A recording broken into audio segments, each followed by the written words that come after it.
Redemption of debenture topic में आज नया कॉन्सेप्ट स्टार्ट कर रहा हूं, that is a debenture redemption reserve.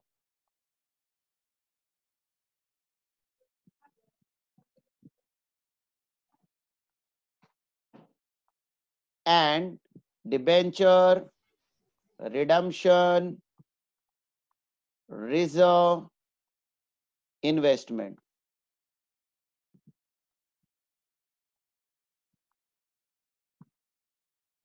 Debenture redemption reserve and debenture redemption reserve investment,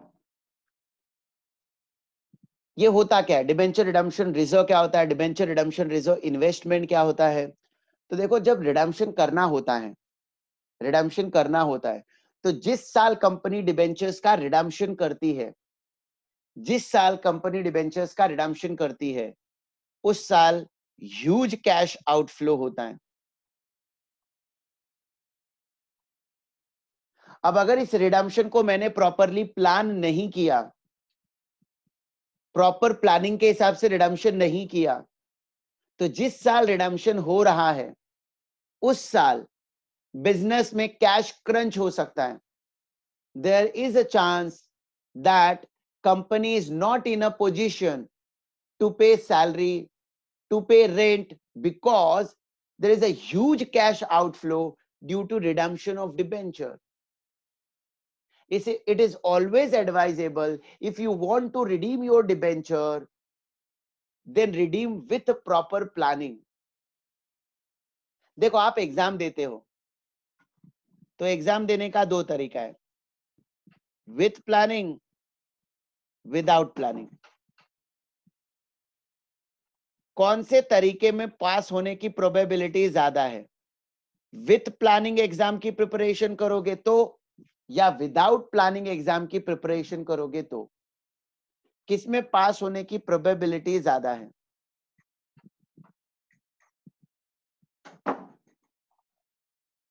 yes, it does not mean, मैं ऐसा नहीं कह रहा हूं कि अगर आप प्लानिंग नहीं करोगे तो आप पास नहीं होगे, बट अगर आप एक प्रॉपर प्लानिंग के साथ स्टडीज करोगे, एक टाइम टेबल बनाओगे कि ये डेट पर एग्जाम है तो ये डेट के पहले कम से कम 3 से 4 बार रिवाइज करके हो जाना चाहिए, सो बेस्ड ऑन दैट मुझे ये टॉपिक कितनी बार पढ़ना है, ये टॉपिक ऐसे करना है, इसको एक प्रॉपरली, एक प्रॉपर प्लान्ड मैटर में करोगे, प्लान मैनर में करोगे, तो तुम्हारे सीए सक्सेस होने की प्रोबेबिलिटी बहुत ज्यादा है। और जितने लोग कोई प्लानिंग नहीं कर रहे, आई एम नॉट सेइंग कि वो लोग पास नहीं होंगे, बट उनके पास होने की प्रोबेबिलिटी कंपैरेटिवली कम हो जाती है। सिमिलर टू दैट, अगर कोई कंपनी रिडम्पशन कर रही है डिबेंचर्स का,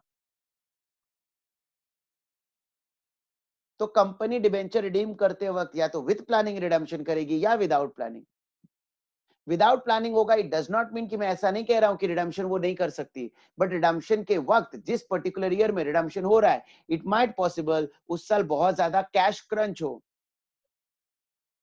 कैश की शॉर्टेज हो जाए, क्योंकि तुमने तो पूरा पैसा डिबेंचर्स को रिडीम करने के लिए यूज कर लिया, तुम्हारे पास अब फंड्स है ही नहीं। सैलरी कैसे पे करोगे, रेंट कैसे पे करोगे, electricity expense, there are various business operating expenses, वो सारे एक्सपेंस कैसे इनकर करोगे? इसके लिए रिडम्पशन विद प्लानिंग करना जरूरी है। अब विद प्लानिंग रिडम्पशन करना है तो उसके लिए आपको एक रिजर्व क्रिएट करना होता है, डिबेंचर रिडम्पशन रिजर्व। अब इस डिबेंचर रिडम्पशन रिजर्व के लिए as per revise companies Act 2013 में कुछ चेंजेस हुए हैं और हमें उस रिवाइज चेंजेस के हिसाब से पूरा स्टडी करना है। ठीक है, तो मैं इसका एक सेकेंड ना स्क्रीन शेयर दे रहा हूं।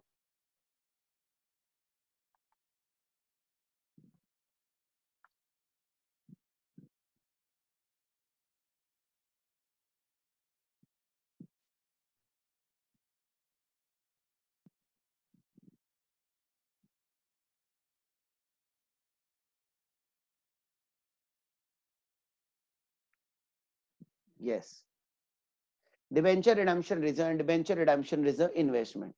अब ये जो डिबेंचर रिडम्पशन रिजर्व है, ये डिबेंचर रिडम्पशन रिजर्व क्रिएट करना as per Companies Act 2013 government ने कंपलसरी किया है कि अगर आप कंपनी हो, ऐसी कंपनी जो ऑल इंडिया फाइनेंशियल इंस्टीट्यूशन है, या बैंकिंग कंपनी है जो registered under banking regulation act, फिर लिस्टेड और अनलिस्टेड, लिस्टेड और unlisted, NBFC and HFC.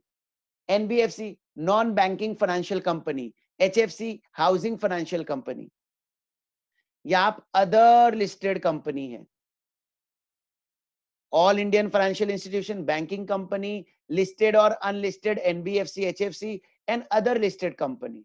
Then as per Companies Act 2013, DRR is not required.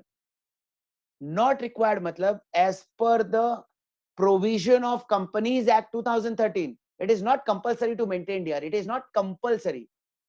Compulsory नहीं है, बट अगर आपको खुद DRR क्रिएट करना है तो करो. But for other unlisted company, creating DRR is compulsory. It is required. कितना required? तो 10% of total outstanding debenture.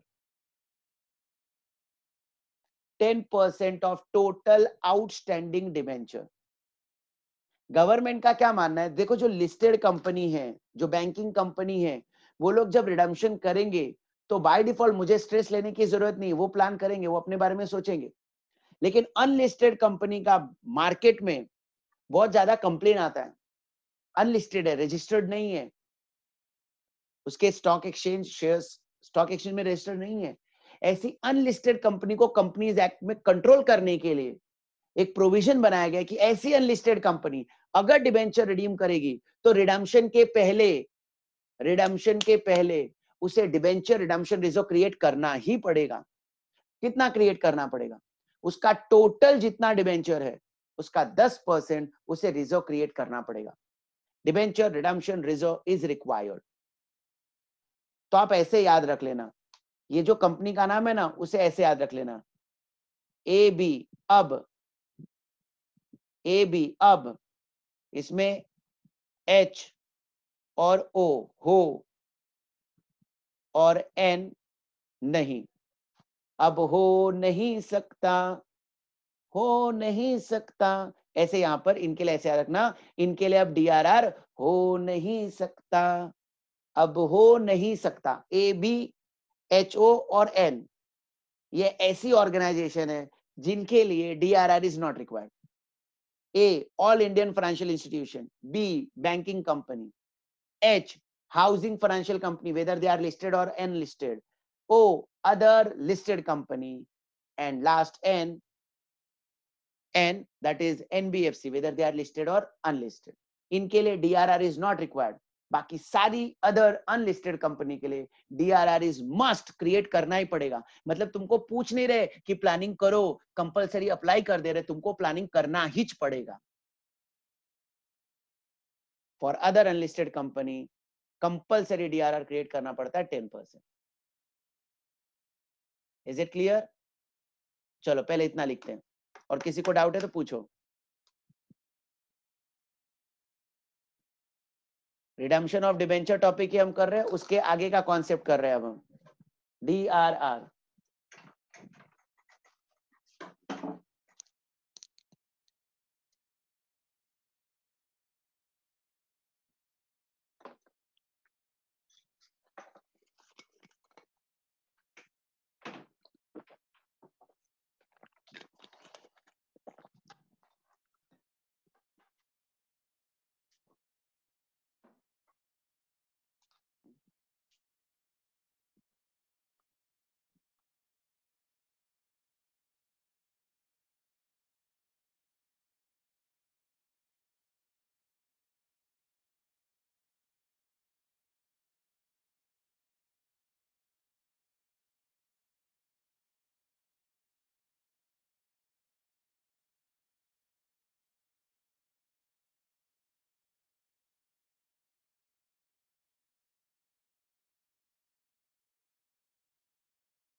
Bracket में लिख लेना rule 18 subsection 7।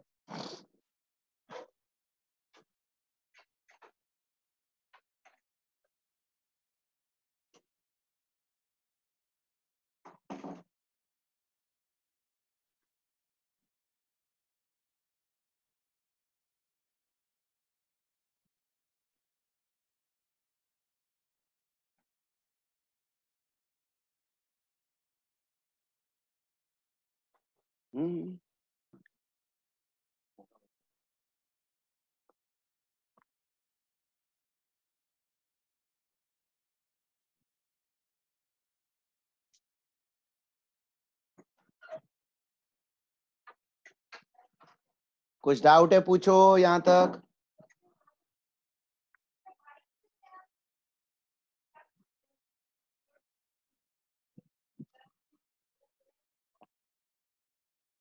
Question rise sir क्या ये सारे नाम याद रखने पड़ेंगे? तो बच्चा लोग अगर याद कर लोगे तो अच्छा है, लेकिन एज सच एग्जाम में तो दिया ही रहता है that company is unlisted company other than all Indian financial institution other than banking company and listed company, ऐसा क्लियर कट इंफॉर्मेशन दिया ही रहता है।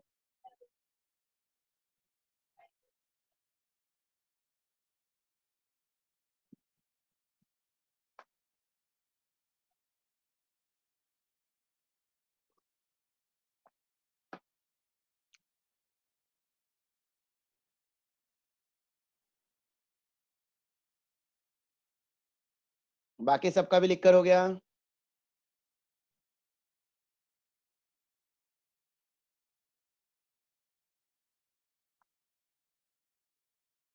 ओके अब जर्नल एंट्री क्या होगी?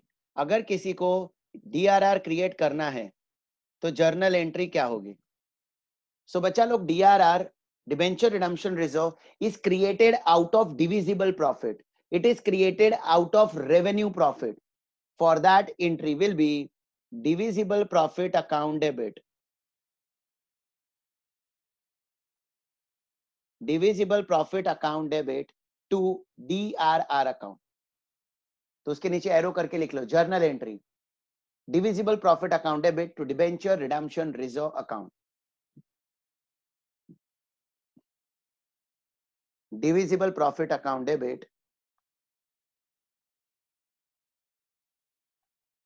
to debenture redemption reserve account।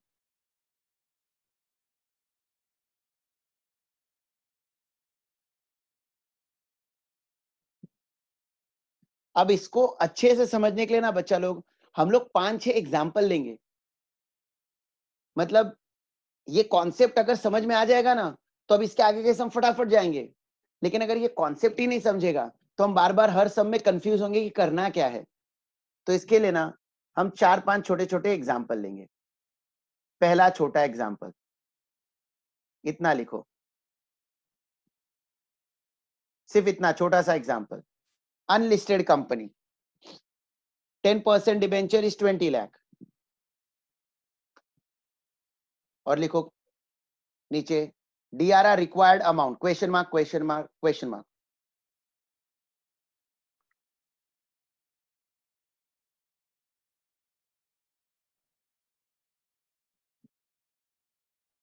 Unlisted company है, 10% debenture given in the balance sheet is 20 lakh and DRR amount required question mark question mark question mark.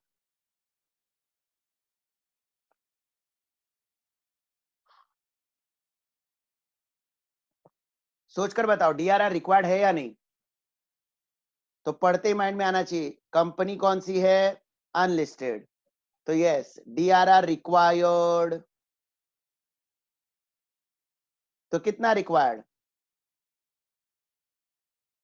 10% of total outstanding debenture. So 20 lakh का 10% is equal to 2 lakh.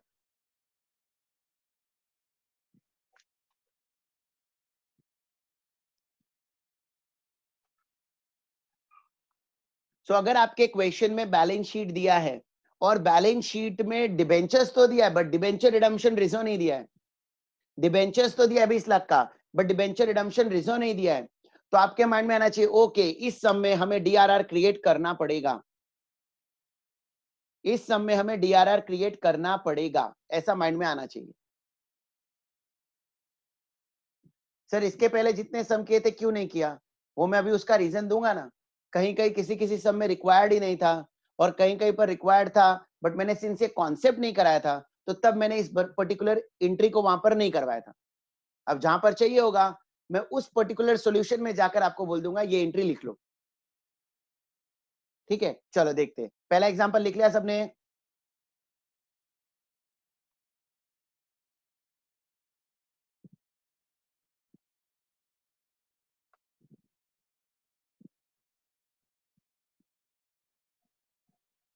चलो दूसरा example, ये दूसरा example, extract of balance sheet of unlisted company, extract of balance sheet of unlisted company, 12% debenture appearing in the balance sheet is 30 lakh and DRR appearing in the balance sheet 2 lakh. Question में पहले से 12% debenture है और DRR भी है।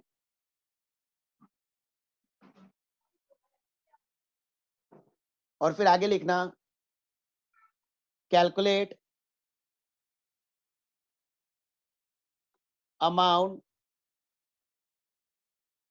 Of DP to be transfer to DRR, calculate amount DP required to be transferred.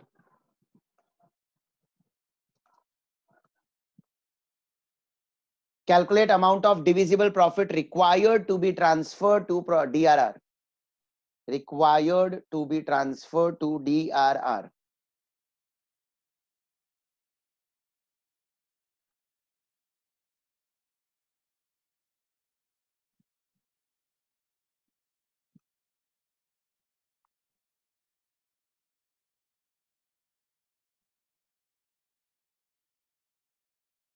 So DRR should be equal to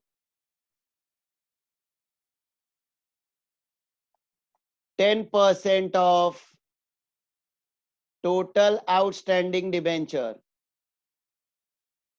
That is 10% of 30 lakh is equal to 3 lakh. Opening DRR is equal to 2 lakh. पहले से हमारे पास DRR 2 lakh है, तो कितना DRR इस साल create करना पड़ेगा? कितना डीआरआर इस साल क्रिएट करना पड़ेगा? बच्चा लोग बताओ।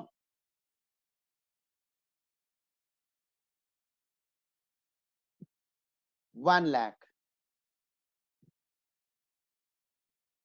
Therefore, DRR created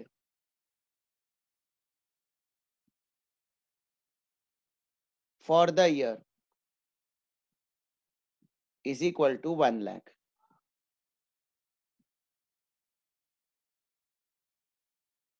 इस साल हमें डीआरआर क्रिएट करना पड़ेगा 1 लाख का।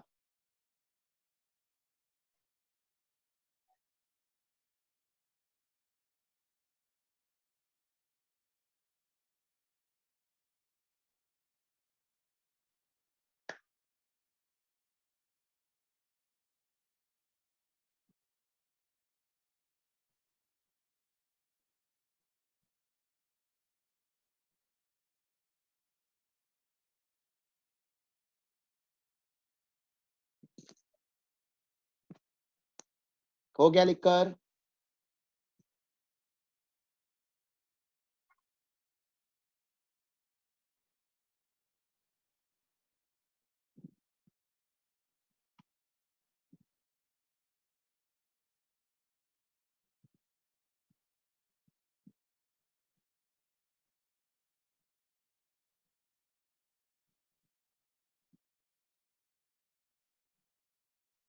एक छोटा सा एग्जांपल लिख लो।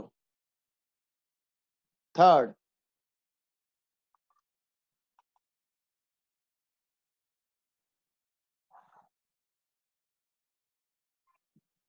X limited listed company 10% debenture 50 lakh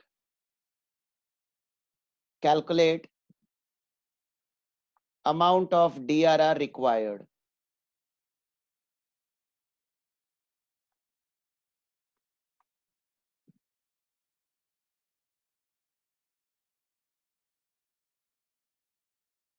X limited bracket में listed company 10% debenture 50 lakh calculate amount of DRR required चलो बताओ कितना डीआरआर चाहिए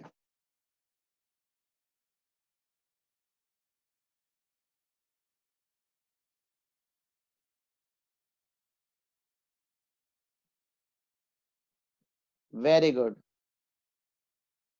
लिख लो since company is a listed company hence DRR is not required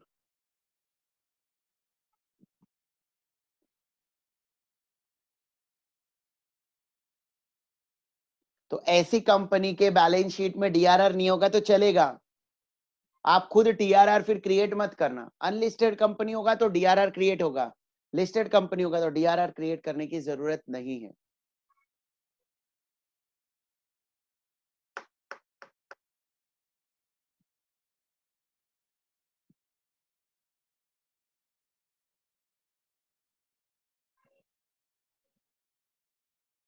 लिख लो फटाफट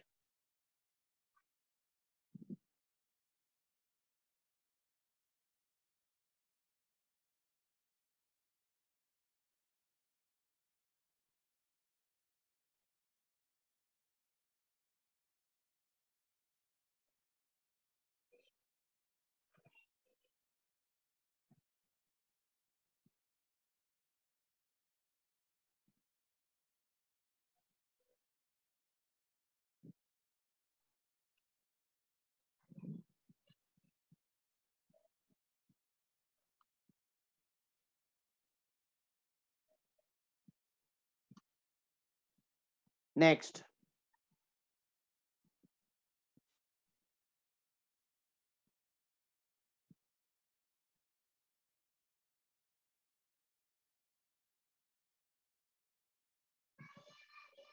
ओके चलो ठीक है आगे एक्सप्लेन कर देता हूं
ओके हमने डिबेंचर्स के रिडम्पशन के लिए डीआरआर क्रिएट किया था जैसे ही हमारा डिबेंचर रिडम्पशन प्रोसेस कंप्लीट हो जाए ये जो हमने डिबेंचर रिडम्पशन रिजर्व क्रिएट किया था डिबेंचर रिडम्पशन रिजर्व हमने जो क्रिएट किया था अब हमें इसकी जरूरत है या नहीं डेफिनेटली अब हमें इसकी जरूरत नहीं है कंपनी ने जिस पर्पस के लिए रिजर्व क्रिएट किया था वो पर्पस फुलफिल हो चुका है कंप्लीट हो चुका है hence close DRR and balance of DRR should be transferred to general reserve. इस DRR का बैलेंस जनरल रिजर्व में चला जाएगा तो अब क्वेश्चन में ये बोला नहीं होगा कि क्लोज करो डीआरआर तुम समझ जाना जिस साल डिबेंचर रिडीम होगा जिस साल डिबेंचर रिडीम होगा उस साल डिबेंचर रिडम्पशन रिजर्व को क्लोज करके जनरल रिजर्व में पोस्ट कर देना is it clear write down.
चलो अब जो मैंने इंपॉर्टेंट पॉइंट लिखा वो ध्यान से समझो। कुछ कंपनी अपने डिबेंचर्स का रिडम्पशन इंस्टॉलमेंट में करती है। रिडम्पशन इन इंस्टॉलमेंट मींस रिडम्पशन इन पार्ट्स। अगर कोई कंपनी डिबेंचर्स का रिडम्पशन इंस्टॉलमेंट में कर रही है तो डीआरआर पूरा जनरल रिजर्व में नहीं जाएगा। जितना डिबेंचर रिडीम हुआ उसके एग्जैक्टली प्रोपोर्शनेट 10% का डीआरआर जनरल रिजर्व में डाल दो। मतलब समझो, बीइंग अ अनलिस्टेड कंपनी, हमारा 10% डिबेंचर है 30 लाख का, हमने डीआरआर क्रिएट किया है 3 लाख का। 30 लाख का डिबेंचर है, डीआरआर 3 लाख है। कंपनी ने अगर सारा डिबेंचर रिडीम कर दिया तो पूरा का पूरा 3 लाख जनरल रिजर्व में चला जाएगा। लेकिन अगर कंपनी ने सिर्फ 10 लाख का डिबेंचर रिडीम किया है, मतलब अभी भी रिडम्पशन करना बाकी है, तो मैं पूरा का पूरा डीआरआर जनरल रिजर्व में ट्रांसफर नहीं कर सकता।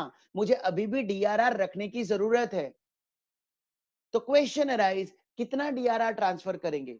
तो गवर्नमेंट कहती जितना डिबेंचर रिडीम हुआ उसका 10% डीआरआर क्लोज करके जनरल रिजर्व में ट्रांसफर कर दो, दैट इज 1 लाख।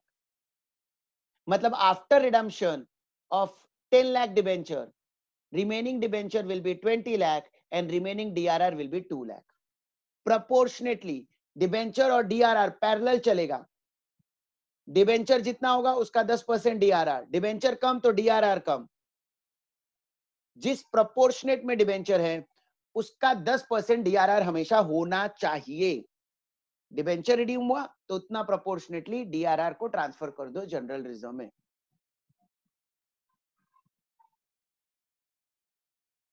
कंप्लीट करो ये लिखकर।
हो गया कंप्लीट।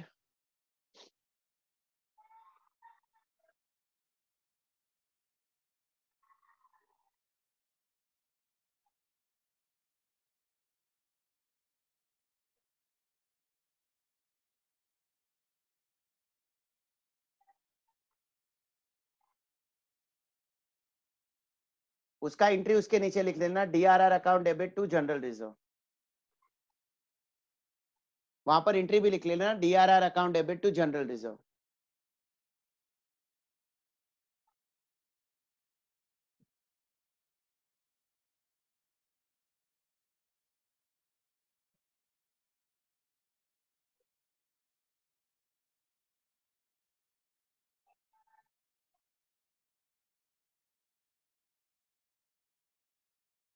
चलो लाइज down, right down question number 4, example 4।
DRR transfer to general reserve कितना होगा?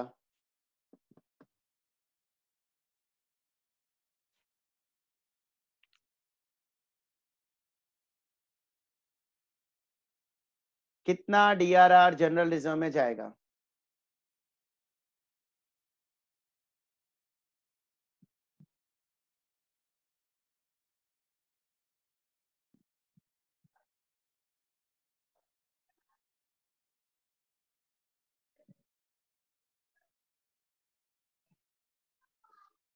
DRR to general reserve 1 lakh.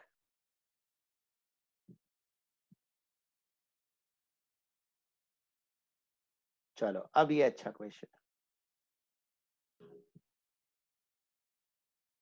इसमें आगे लिख लेना, आगे पास जर्नल एंट्री।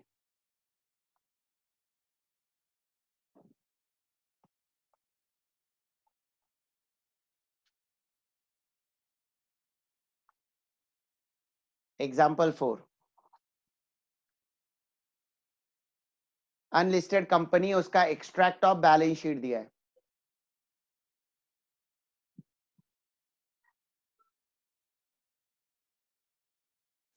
अनलिस्टेड कंपनी, उसका एक्सट्रैक्ट दिया है, 11% डिबेंचर्स दिया है 50 लाख का, DRR अमाउंट दिया है 3 लाख का, और 31 मार्च 2012 को कंपनी ने रिडीम कर दिया 15 लाख के डिबेंचर्स।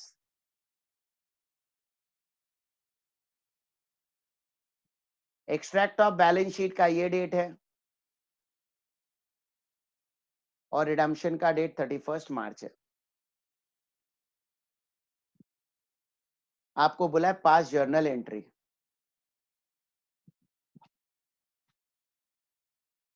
तो अब ऐसा सम अगर एग्जाम में आएगा तो सबसे पहले आप बैलेंस शीट डेट पर देखो, बैलेंस शीट डेट पर देखो मेरे डिबेंचर का 10% DRR है क्या, DRR सफिशिएंट है क्या, DRR सफिशिएंट है क्या? तो अपने माइंड में पहले ही एग्जाम में ये हो जाना चाहिए कि ओके, तो ऑन 1 अप्रैल 2011 हमें पहले डीआरआर क्रिएट करना पड़ेगा। इतना पढ़ते ही माइंड में ये सब चल जाना चाहिए, क्योंकि 10% is 5 lakh but DRR is only 3 lakh, so we have to create 2 lakh DRR out of divisible profit on 1 April 2011।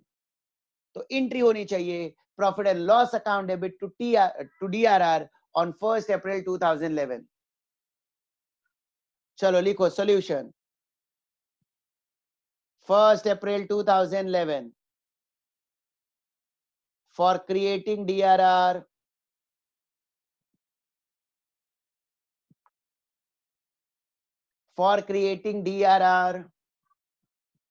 entry will be divisible profit मतलब P&L account debit to DRR 2 lakh। ये 2 lakh कैसे आया? So 10% of 50 lakh minus 3 lakh, that is opening balance। तुम्हारा कोई friend वगैरह है जो last year मई attempt में था या नवंबर अटेम्प्ट में था, और उसके पास अगर डिबेंचर टॉपिक का पुराना नोट्स है तो उसको बोल देना कि अब पुराने नोट्स नहीं चलेंगे, ये जो मैं आपको डिक्टेट कर रहा हूँ ये सब उनको प्रोवाइड कर देना। पहले डीआरआर का कॉन्सेप्ट पूरी तरह से अलग था, बट लास्ट ईयर से इसमें चेंजेस हो गए। PNL account debit to DRR 2 lakh, 10% of 50 lakh minus 3 lakh opening balance. अब ये तो हमने 1 अप्रैल 2011 की बात की। अब देखो 31 March 2012 company redeem debenture of 15 lakh. फिलहाल मैं रिडम्पशन का एंट्री नहीं सिखाना चाहता, वो आपको मालूम है। मेरा फोकस एट प्रेजेंट तुम्हारा डीआरआर का कॉन्सेप्ट क्लियर करना है, तो मैं सिर्फ वही एंट्री करा रहा हूं which are related to DRR. बाकी कंपनी ने डिबेंचर पर इंटरेस्ट पे किया, डिबेंचर को रिडीम किया, उन सब की एंट्री मैं नहीं करा रहा हूं। तो जैसे ही कंपनी डिबेंचर रिडीम करेगी 31 मार्च 2012 को, रिडम्पशन कितना हुआ? 15 लाख का। तो इस 15 लाख का 10% अब डीआरआर हमें रखने की जरूरत नहीं है। That DRR to be transfer to general reserve on which day? On the date of redemption. तो 31 March 2012 for transfer to general reserve, DRR account debit to general reserve 1,50,000, that is 10% of debenture redeem।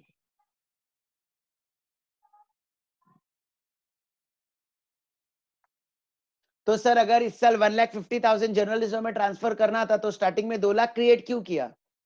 तो देखो बच्चा लोग, government ने ऐसा provision रखा है कि कोई भी कंपनी जो डिबेंचर रिडीम करना चाहती है, रिडम्पशन के पहले उसके पास कम से कम अपने टोटल आउटस्टैंडिंग डिबेंचर का 10% तो रिजर्व होना ही चाहिए।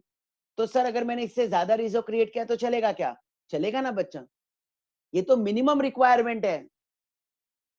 मैं तुमको बोलता हूं 1 घंटा पढ़ो, तो ये मिनिमम रिक्वायरमेंट है, उससे ज्यादा पढ़ोगे तो अच्छा है ना।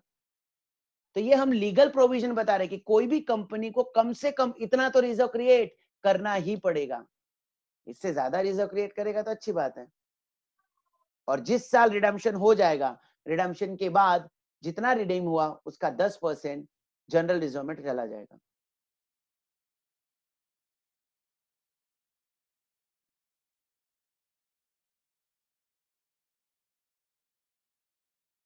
हो गया?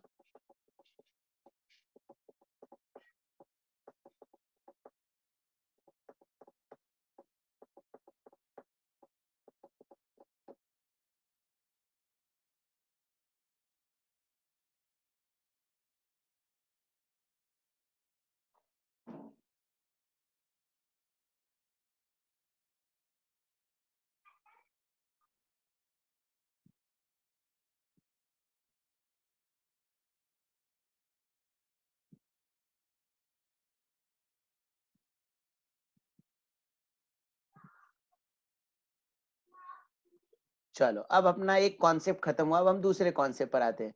Debenture redemption reserve investment. Debenture redemption reserve investment. अब ये डिबेंचर रिडम्पशन रिजर्व इन्वेस्टमेंट होता क्या है? तो समझो कोई कंपनी है जिसने डीआरआर क्रिएट किया है,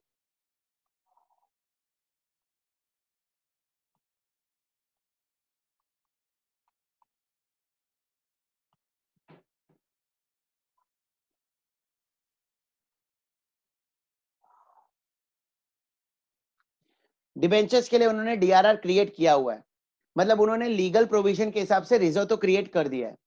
अब जब बच्चा लोग एक्चुअली रिडम्पशन होगा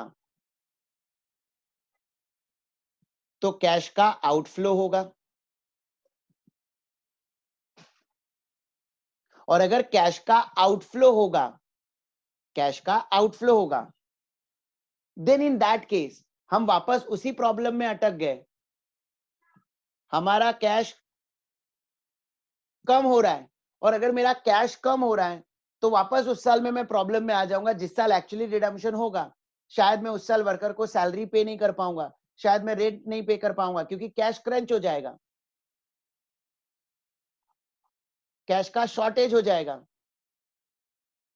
सर लेकिन आपने डीआरआर तो क्रिएट किया ना। बच्चा लोग, डीआरआर क्रिएट करना is just a book entry.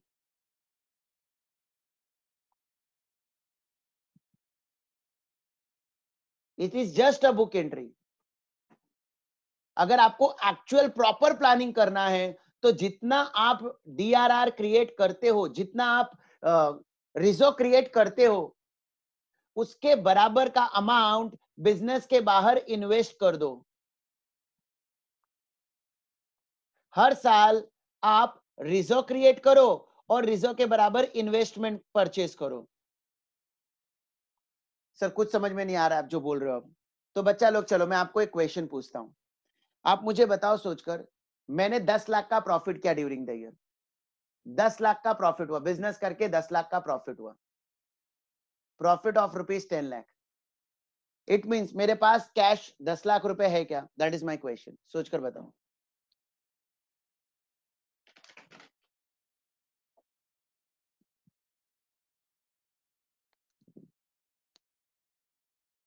Yes, very good. Profit, it is just a book profit. It does not mean कि मेरे पास कैश इतना होगा। क्यों? क्योंकि कहीं ना कहीं ये कैश एज अ डेटर में पैसा ब्लॉक होगा, या कैश आया होगा उससे तुमने कोई फिक्स एसेट्स खरीद लिया होगा, या शायद तुमने कुछ प्रीपेड एक्सपेंसेस कर दिया होगा। मतलब बिजनेस में हमारा कैश रोटेट होते रहता है, कैश रोटेट होते रहता है, कैश रोटेट होते रहता है। तो बिजनेस में ये जो प्रॉफिट है, it is just a book profit. It does not mean कि हमारे पास इतना कैश है। अब अगर तुम डीआरआर क्रिएट करते हो तो तुम एंट्री करते हो PNL account debit to DRR. तुमने ये एंट्री पास करके एक प्रॉफिट को कम कर दिया, दूसरा प्रॉफिट क्रिएट कर दिया, लेकिन एक्चुअली जब रिडम्पशन करोगे तब तो कैश की रिक्वायरमेंट होगी। और अगर आप अभी कैश सेट असाइड नहीं करोगे, वो कैश तो बिजनेस में रोटेट कर रहे हो तुम, तो एक्चुअली तुमने कैश सेट असाइड किया ही नहीं। तो जब रिडम्पशन होगा ना, उस साल कैश का प्रॉब्लम हो जाएगा। तो इट इज ऑलवेज एडवाइजेबल हर साल रिजर्व क्रिएट करो, और रिजर्व के साथ साथ इन्वेस्टमेंट भी क्रिएट करो। मतलब अब बुक में हर साल 2 एंट्री पास करो। पहला डीआरआर क्रिएट करो, पीएनएल टू डीआरआर, और जितना तुमने पीएनएल टू डीआरआर किया है, समझो 1 लाख से, तो 1 लाख से इन्वेस्टमेंट खरीद लो, इन्वेस्टमेंट टू कैश। हर साल डीआरआर क्रिएट करो, हर साल इन्वेस्टमेंट खरीदो, हर साल डीआरआर क्रिएट करो, हर साल इन्वेस्टमेंट क्रिएट करो। अब जिस साल आपको डिबेंचर को रिडीम करना है, उस साल आप क्या करो, अपना इन्वेस्टमेंट बेच दो। बेचकर जो पैसा आएगा, उन पैसों से डिबेंचर्स को रिडीम कर दो। अगर तुम सिर्फ रिजर्व क्रिएट करते जा रहे हो, रिजर्व क्रिएट करते जा रहे हो, तो सिर्फ एक बुक में एंट्री पास करते जा रहे हो, PNL to DRR, PNL to DRR, ऐसे रिजर्व क्रिएट करने का कोई मतलब ही नहीं है। इट इज ऑलवेज एडवाइजेबल कि आप सिर्फ रिजर्व मत क्रिएट करो, आप रिजर्व के साथ साथ वो जो पैसा है ना उसे बिजनेस के बाहर कहीं पर इन्वेस्ट कर दो। अगर वो पैसा बिजनेस में पड़ा रहा तो कहीं ना कहीं वो बिजनेस में रीयूज हो जाएगा। बिजनेस में इतने सारे काम होते हैं ना कभी वो पैसा कहीं ना कहीं यूज हो ही जाएगा। तो इट इज एडवाइजेबल कि उन पैसों को बिजनेस के बाहर कहीं पर इन्वेस्ट कर दो। और आप कहीं पर भी इन्वेस्ट नहीं कर सकते, उस पर भी कंपनीज एक्ट 2013 के गाइडलाइंस है, उसके हिसाब से आपको इन पैसों को इन्वेस्ट करना पड़ता है। अब हर साल रिजर्व क्रिएट करो, हर साल इन्वेस्टमेंट खरीदो, हर साल रिजर्व क्रिएट करो, हर साल इन्वेस्टमेंट। और जिस साल रिडम्पशन होगा उस साल इन्वेस्टमेंट बेचो, बेचकर पैसा आएगा, उन पैसों से डिबेंचर्स को रिडीम कर दो। वो जो कैश क्रंच की हम बात कर रहे थे, फिर वैसा नहीं होगा। तो सर कितना इन्वेस्टमेंट क्रिएट करना पड़ता है हमें कंपलसरी? तो गवर्नमेंट कहती है आपको इन्वेस्टमेंट कंपलसरी 15% क्रिएट करना पड़ेगा। डीआरआर के लिए कितना बोलते हैं? 10% ऑफ टोटल आउटस्टैंडिंग डिबेंचर। लेकिन इन्वेस्टमेंट के लिए बोलते हैं 15% of total outstanding debenture, of total outstanding debenture. मतलब ये थोड़ा रूल ही ना, ये जो रिवाइज्ड रूल बनाया गया है ये नॉनसेंस जैसा रूल है। मतलब डीआरआर 10%, डीआरआर 15%, ये क्या लॉजिक हुआ? दोनों बराबर होना चाहिए। और पहले ऐसे ही था, पहले दोनों बराबर होते थे, जितना रिजर्व क्रिएट करो उतना ही इन्वेस्टमेंट हो। बट अब हम कुछ नहीं कर सकते। As per revised Companies Act, DRR should be 10% of total outstanding debenture minimum, and debenture redemption reserve should be minimum 15% of total outstanding debenture. Yes, कुछ डाउट है पूछो।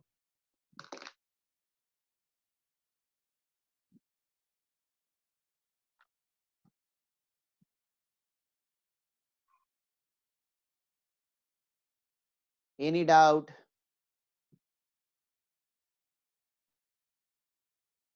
क्या बात है भाई, इतना अच्छा सिखाने लगा हूं मैं, मालूम ही नहीं था मेरे को।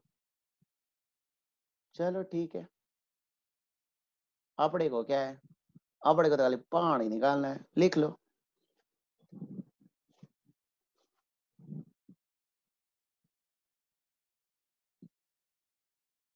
Debenture redemption reserve investment account.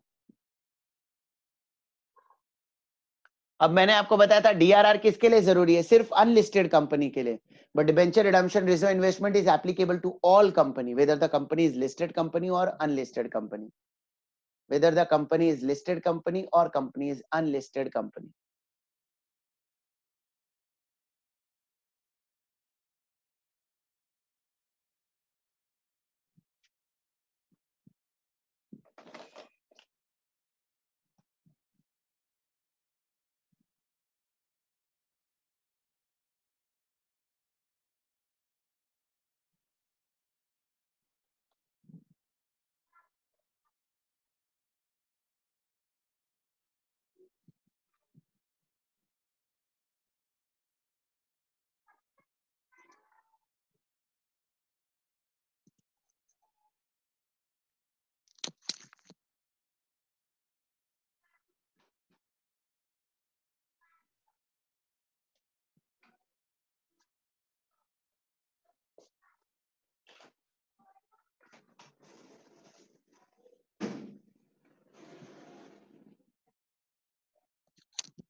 हो गया? यहां तक लिखा?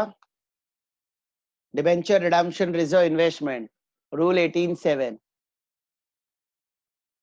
15% ऑफ टोटल आउटस्टैंडिंग डिबेंचर।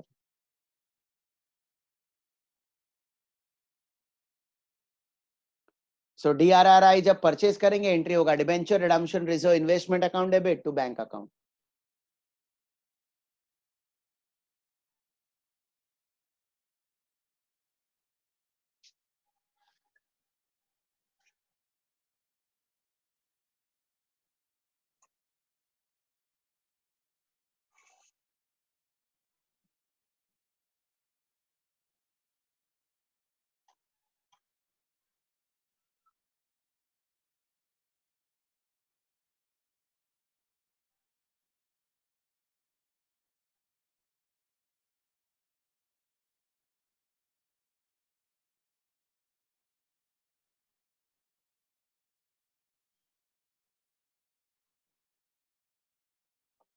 अब जैसा मैंने आपको बताया था, debenture redemption reserve is not required जिस साल हम डिबेंचर्स को रिडीम कर देंगे।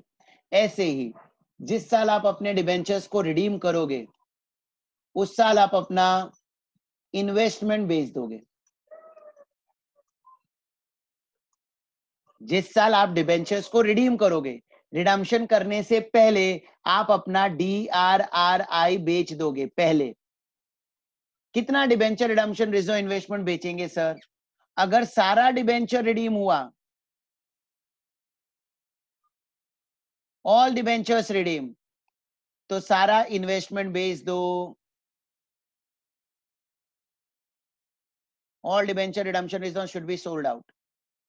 लेकिन अगर डिबेंचर रिडीम हुआ इन पार्ट्स, तो जितना रिडम्पशन हुआ उसका 15% इन्वेस्टमेंट बेच दो। सेम वही कॉन्सेप्ट DRR वाला ही, वहां पर DRR को क्लोज करके जनरल रिजर्व में ट्रांसफर करते थे, यहां पर इन्वेस्टमेंट को बेच देंगे। कितना बेचेंगे? तो जितना डिबेंचर रिडीम हुआ उसका 15% इन्वेस्टमेंट पहले बेच देंगे।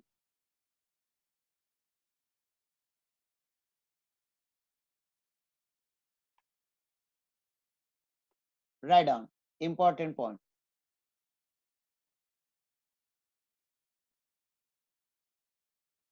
If debentures are redeemed by company, then before redemption of debenture, company will sell debenture redemption reserve investment.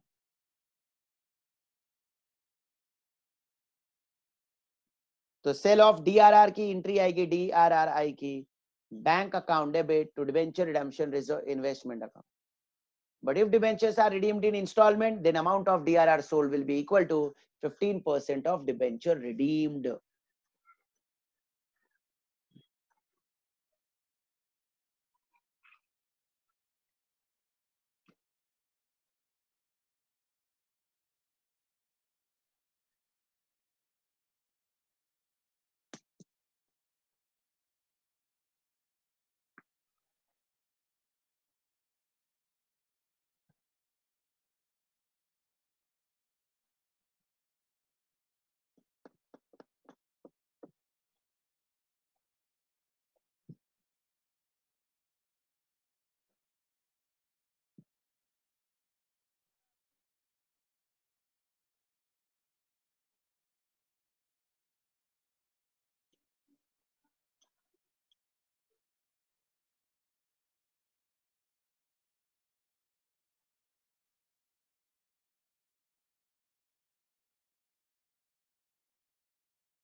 Doubt है तो पूछ लो।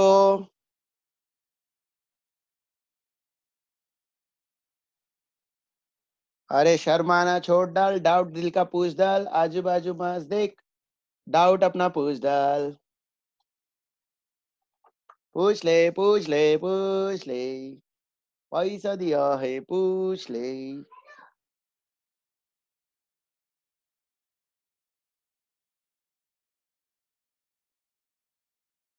ओके, आगे बढ़े फिर।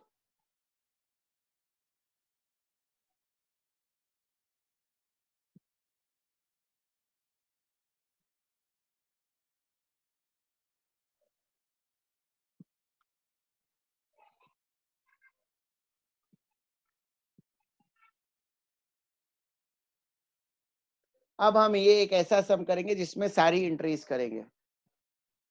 छोटा सा सम, राइट डाउन। एक काम करो, ये सम लिखने से पहले रुको, एक सेकंड रुक जाओ, फाइनल कंक्लूजन लिखवा देता हूं।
ये कॉपी कर लो। डीआरआर जब जब पूछूंगा मैं, माइंड में आना चाहिए सिर्फ और सिर्फ अनलिस्टेड कंपनी। जब जब मैं डीआरआर आई बोलूंगा तो कंपनी लिस्टेड कंपनी हो या अनलिस्टेड कंपनी हो, डीआरआर आई क्रिएट करना पड़ेगा, परचेज करना पड़ेगा।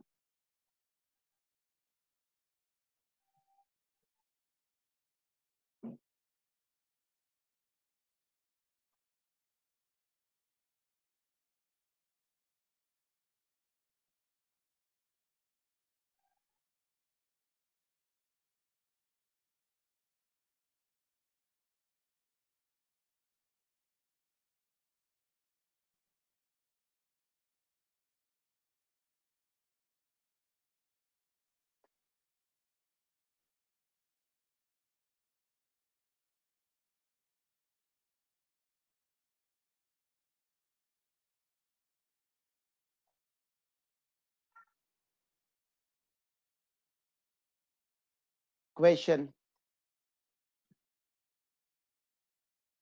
Extract of balance sheet. पहले ये क्वेश्चन कॉपी कर लो। Extract of balance sheet as on 1 April 2018, unlisted company.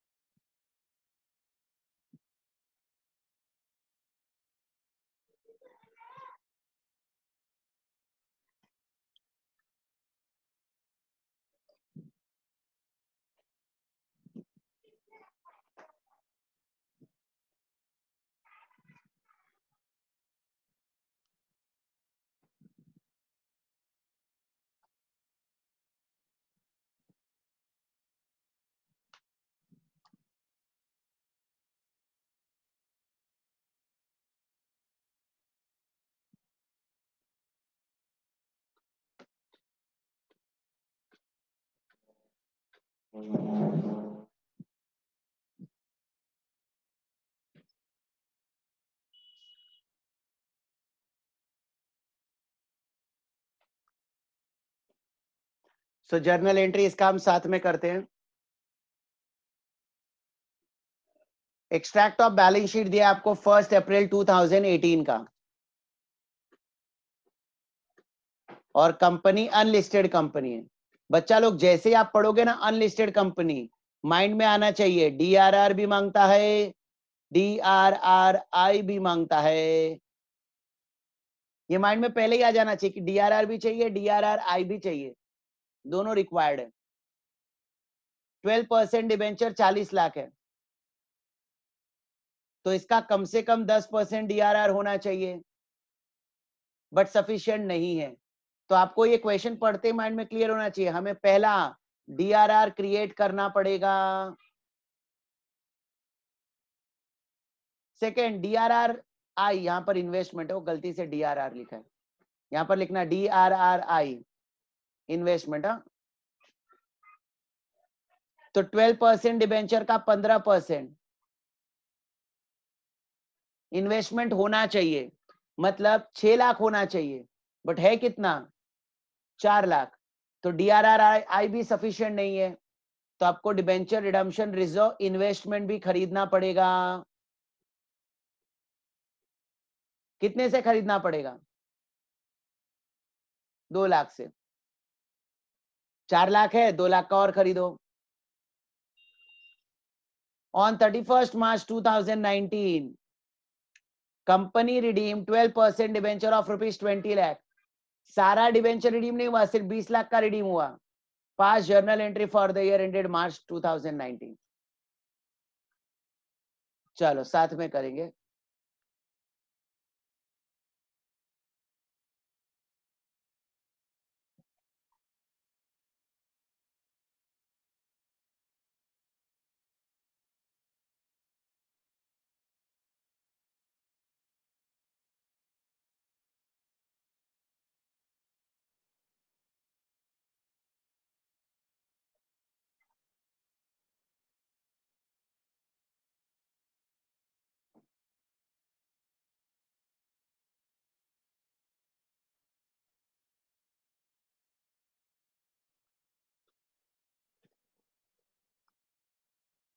Date column भी बन जाएगा एक।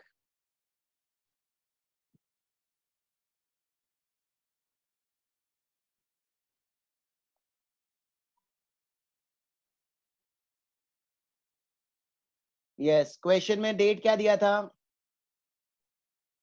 ओम? हाँ सर, क्या डेट दिया था? 1 April 18 extract of 1 April 18 for creating DRR. हमें DRR क्रिएट करना पड़ेगा।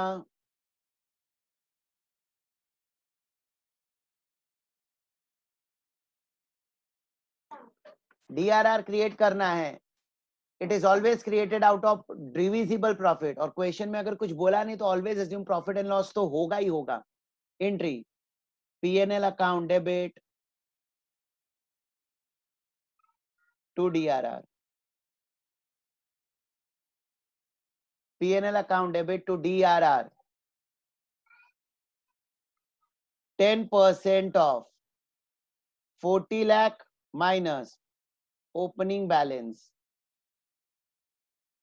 40 लाख का 10%, 4 लाख, और ओपनिंग बैलेंस पहले से 3 लाख था, तो 4 lakh minus 3 lakh,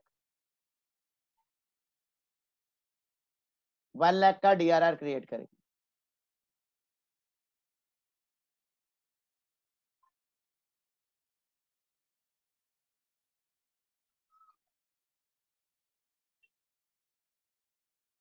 Immediately on the same day, 1st April 18, for purchase of DRRI,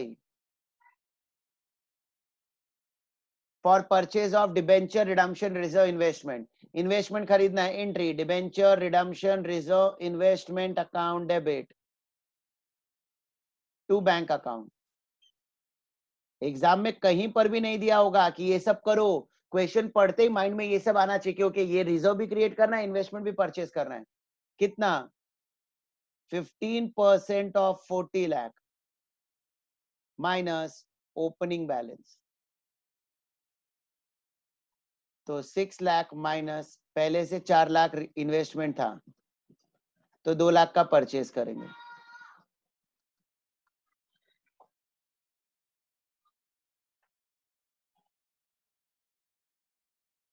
अब यहां पर मैं सारी जर्नल एंट्री सिखा रहा हूं, रिजर्व का भी और डिबेंचर रिडम्पशन का भी, सब कर रहा हूं यहां पर। तो अब 1 अप्रैल को ये सारी एंट्री कर देंगे। उसके बाद on the last day redemption करने से पहले payment of debenture interest for payment of debenture interest. Due date नहीं दिया ना, तो जब ड्यू डेट ना दिया तो अज्यूम करना इंटरेस्ट साल में एक बार लास्ट डे को पे कर रहे हैं। मैंने आपको जितना भी purchase, immediate cancellation, future cancellation कराया था, उसमें डेट ऑफ इंटरेस्ट दिया था। यहां पर कुछ दिया नहीं है तो अज्यूम करो लास्ट डे पर कंपनी ने इंटरेस्ट पे किया। For that entry debenture interest account debit to bank account, debenture interest account debit to bank account. Total debenture था 40 लाख, उसका रेट ऑफ इंटरेस्ट कितना था? 12%। 4,80,000।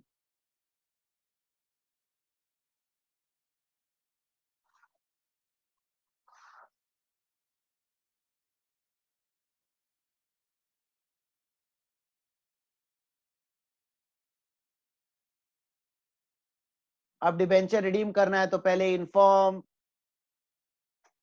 देन पेमेंट,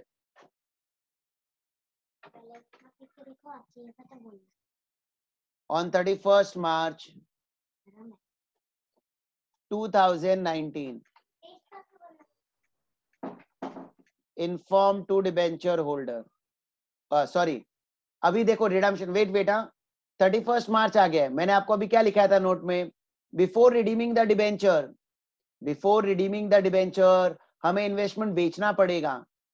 हमने जो इन्वेस्टमेंट खरीदा था, write down, sale of DRRI, और फिर ये जो पैसा आएगा इससे डिबेंचर्स का रीपेमेंट करेंगे। sale of DRRI entry, bank account debit to debenture redemption reserve investment account. कितना डिबेंचर रिडीम हुआ? सारा डिबेंचर रिडीम हुआ? Part 20 lakhs. सिर्फ 20 लाख का डिबेंचर रिडीम हुआ, तो मैं सारा इन्वेस्टमेंट नहीं बेचूंगा. 15% ऑफ डिबेंचर रिडीम्ड.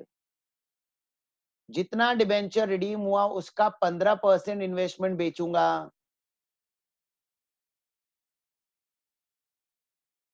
20 लाख का 15%, 3 lakh.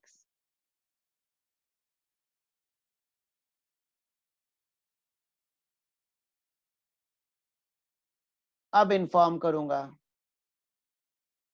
Inform to debenture holder.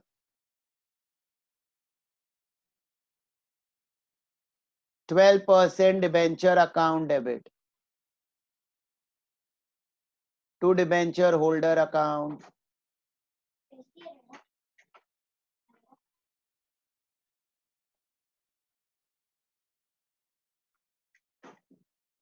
और फिर इन्फॉर्म के बाद payment to debenture holder.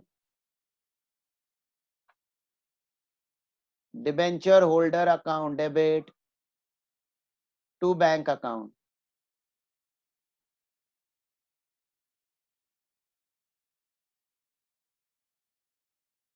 $20 lakh. अब अगर रिडम्पशन प्रीमियम पर हुआ होता तो पीयूआर को राइट ऑफ भी कर देते.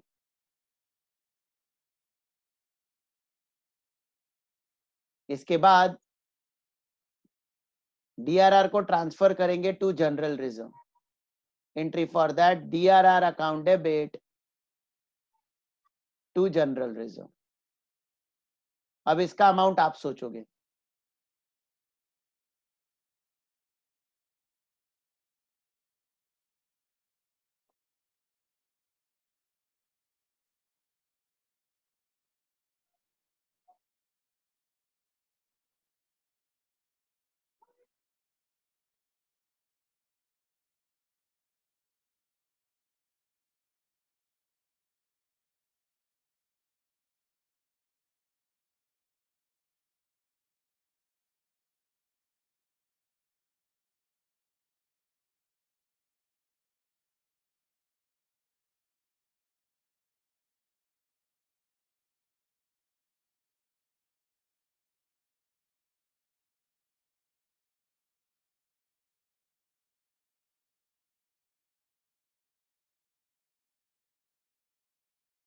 कितना जाएगा जनरल रिजर्व में?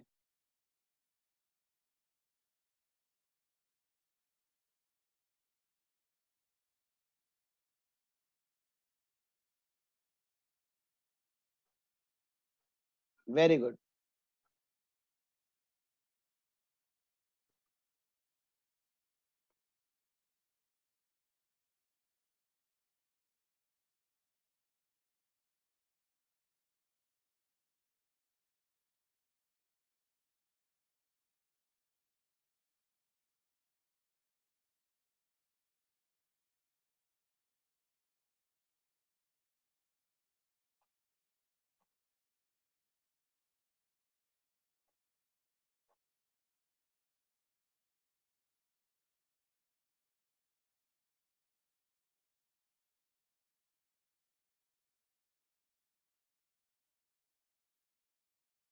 देखो मैंने आपको नया ये भेजा है,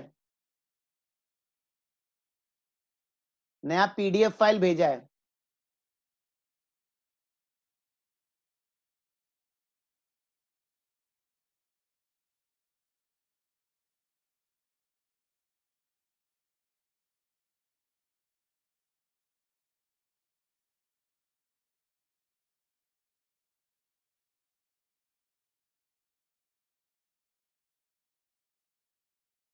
ओम, हाँ सर.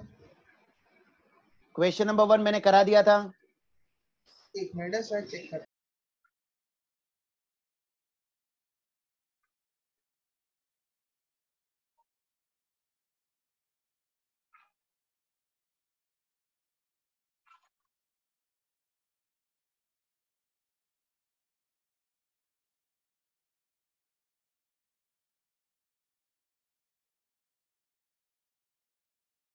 हाँ सर, करा दिया।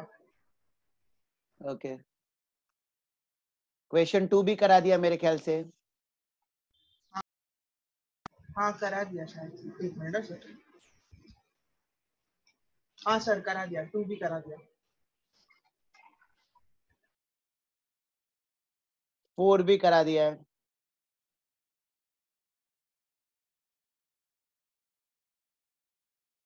हाँ सर, 4 भी हो गया। 5 भी हो गया मेरे ख्याल से। जो भी परचेज एंड इमीडिएट और फ्यूचर मेरे ख्याल से मैंने वो सारे करा दिए थे। 7 भी हो गया सर। हम्म,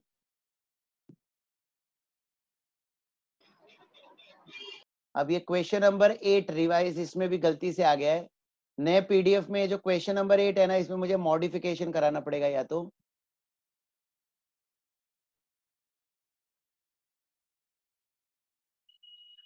क्वेश्चन नंबर 8 कैंसिल कर देना, इसके बदले में मॉड्यूल का एक सम ले लूंगा सिमिलर टू दैट। मॉड्यूल में चेंजेस कर दिया इस क्वेश्चन में।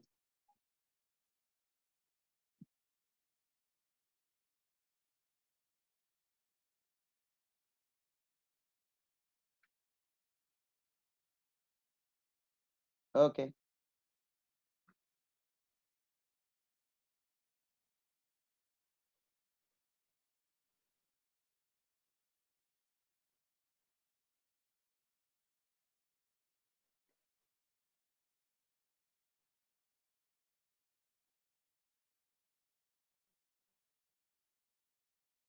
अब बच्चा लोग इस डीआरआर और डीआरआर-आई का इंपैक्ट मैंने जितने सॉल्यूशन कराए हैं उसमें से ना क्वेश्चन नंबर 2 ओपन करो। आप क्वेश्चन नंबर 2 उसका सॉल्यूशन ओपन करो।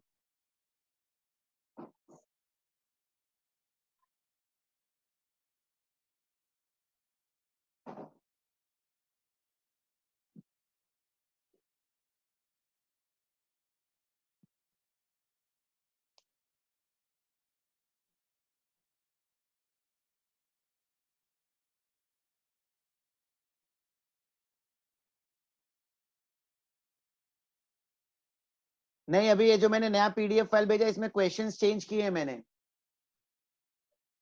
और क्वेश्चंस ऐड किए हैं।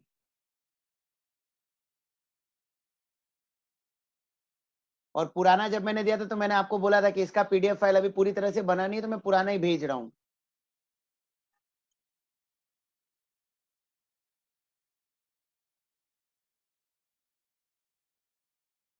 चलो, क्वेश्चन नंबर 2 ओपन किया सबने?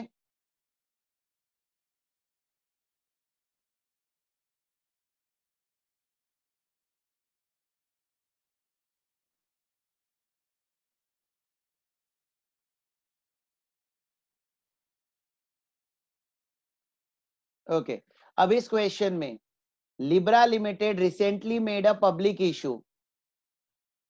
Libra limited recently made a public issue in respect of which following information is given.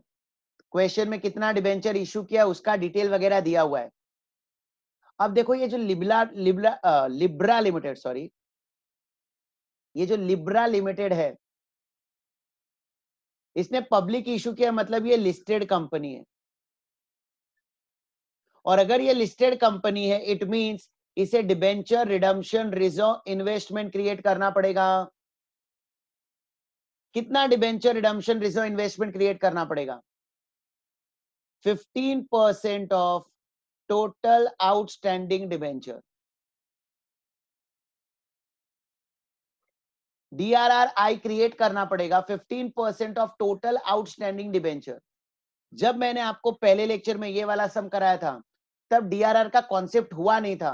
तब मैं अगर ये बोलता तो मेरे लिए बहुत डिफिकल्ट हो जाता समझाना।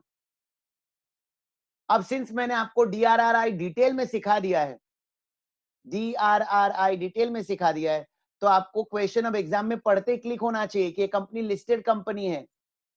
तो जिस साल कंपनी अपने डिबेंचर्स का अलॉटमेंट करेगी, डिबेंचर इशू करेगी, उसी साल कंपनी को इन्वेस्टमेंट परचेज करना पड़ेगा। और ये क्वेश्चन देखोगे तो इसमें दिया 60% डिबेंचर कन्वर्ट होंगे। तो जो पोर्शन डिबेंचर का कन्वर्ट होने वाला है जो पोर्शन कन्वर्ट होने वाला है उसका इन्वेस्टमेंट क्रिएट करने की जरूरत नहीं है। क्यों? बच्चा लोग, जो कन्वर्ट होगा ना, कन्वर्ट, उसका पेमेंट कैश में नहीं होगा, उसका पेमेंट इक्विटी शेयर्स के थ्रू होगा। लेकिन जो नॉन कन्वर्टिबल है उसका फ्यूचर में पेमेंट कैश में होगा। इसलिए इन्वेस्टमेंट क्रिएट करो सिर्फ नॉन कन्वर्टिबल का 15%, सिर्फ नॉन कन्वर्टिबल का 15%। तो यहां पर टोटल कितना डिबेंचर इश्यू हुआ था? 2 लाख इंटू 100, 2 करोड़। इस 2 करोड़ का 40% इज नॉन कन्वर्टिबल, उसका 15% इन्वेस्टमेंट खरीदना पड़ेगा। तो उस सॉल्यूशन में जाकर एक जर्नल एंट्री ऐड कर देना ऑन 1694 ऐसा डेट डालकर।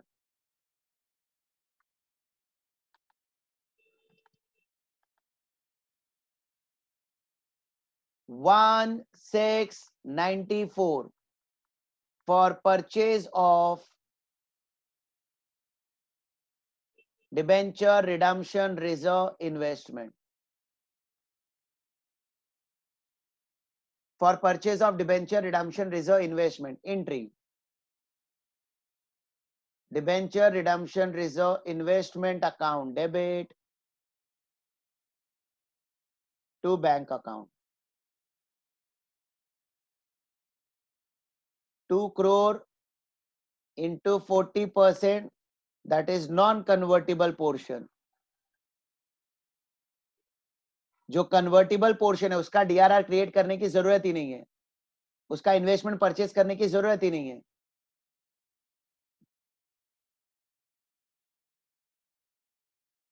ट्वेल्व लैक्स।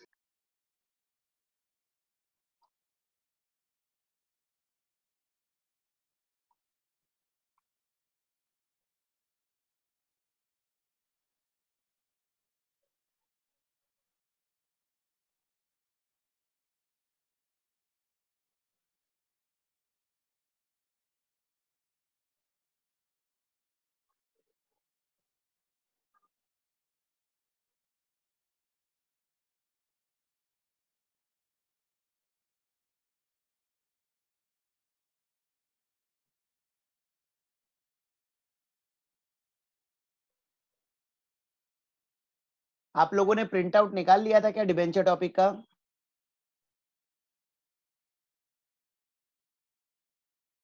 हाँ, लेकिन अब जो दे रहा हूं ना उसका प्रिंट आउट निकाल लेना, अगर कुछ आजू बाजू में जेरोक्स वगैरह वाले ओपन है तो।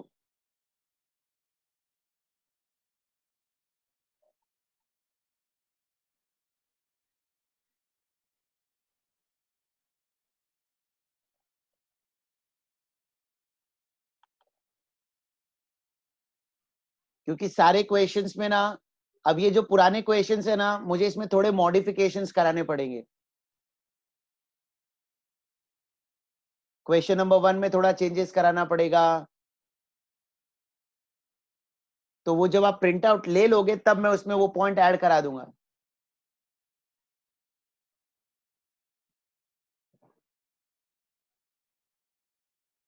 फिलहाल क्वेश्चन नंबर 3 करते हैं, क्वेश्चन नंबर 3 करते हैं।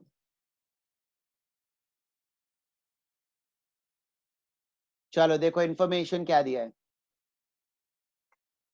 The summarised balance sheet of convertible limited, unlisted company other than AIFI, All Indian Financial Institution, banking company, NBFC, HFC। Exam में ऑलवेज ऐसा दिया ही रहेगा, unlisted company other than this this this. तो unlisted company पढ़ते mind में आना चाहिए। DRR भी मांगता है, DRRI भी मांगता है। डीआरआर कितना मांगता है? 10%, DRRI 15%। तो अब देखो बैलेंस शीट दिया है, बैलेंस शीट में share capital, general reserve, PNL that is DP, debenture redemption fund दिया है दैट इज डीआरआर, और 13.5% कन्वर्टिबल डिबेंचर। 1 करोड़ का बच्चा लोग देखो 10%, मतलब सफिशिएंट डीआरआर है, तो आप और डीआरआर क्रिएट करोगे क्या? आप और डीआरआर क्रिएट नहीं करोगे। Very good. अदर लोन दिया है, that is long term borrowing, other current liabilities and provision दिया है। On the asset side, fixed assets less depreciation 1 crore 60 lakh. बच्चा देखो देखो इन्वेस्टमेंट दिया 15 लाख, इसका 15% डीआरआर। तो कंपनी के पास डिबेंचर रिडम्पशन रिजर्व भी सफिशिएंट है, इन्वेस्टमेंट भी सफिशिएंट है। तो लास्ट जो मैंने एग्जांपल करवाया था ना,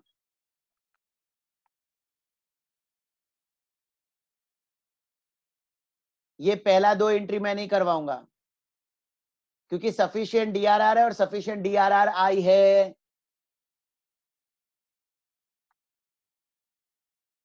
आगे क्या दिया है? आगे क्वेश्चन में दिया the debentures are due for redemption on 1 July 2011। अगर आप देखोगे ध्यान से तो बैलेंस शीट डेट था 30 जून 2011 और रिडम्पशन होने वाला है 1 जुलाई 2011। मतलब हम रिडम्पशन वाले ईयर में आ चुके हैं, रिडम्पशन होने ही वाला है 1 जुलाई को, और इससे एक दिन पहले का बैलेंस शीट दिया है। The terms of issue of debenture provided that they are redeemable at a premium of 5%. POR. Redemption is at premium of 5% and also conferred option to the debenture holder to convert 20% of their holding into equity share at a predetermined price of 15.75. Company ने अपने debenture holder को option दिया है कि वो अपने debentures को convert कर सकते हैं इक्विटी शेयर में, और ये इक्विटी शेयर ऑफर होगा 15.75 में। बट 100 के 100 डिबेंचर कन्वर्ट नहीं होंगे। अगर आपको 100 कन्वर्ट करना है तो उसका 20% कन्वर्ट होगा, बचा हुआ 80% तो कैश में ही पेमेंट होगा। And the payment in cash. Assuming that first, except 100 debenture holder holding totally 25,000 debenture, the rest of them exercise the option for maximum conversion. Debenture holder ने 100 डिबेंचर होल्डर को छोड़कर जिनके पास 25,000 डिबेंचर है, बाकी सारे debenture holder ने conversion का option exercise कर लिया। The investment realise 44 lakh, company ने इन्वेस्टमेंट बेच दिया 44 लाख में। ऑल द, एक सेकेंड ना, यहां पर कुछ तो मिस्टेक हुआ है, क्योंकि ये क्वेश्चन मैंने मॉडिफाई करवाया था। चलो एक काम करो, मैं देखता हूं क्या मिस्टेक है, तब तक एक काम करो, वो जो मैंने वर्किंग नोट सिखाया था ना, डिवाइड करके 2 पार्ट में कितना कैश में होगा, कितना कन्वर्ट करके शेयर्स होगा, अगर आपको याद है पहला क्वेश्चन देख लो, मुझे कैलकुलेट करके दो नंबर ऑफ शेयर्स, तब तक मैं पता कर रहा हूं कि क्या अमाउंट में मिस्टेक है।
इन्वेस्टमेंट रियलाइज्ड एट पार है बच्चा लोग,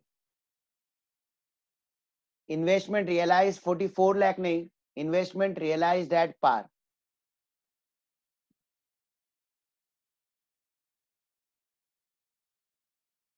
eight par, investment realised at पार.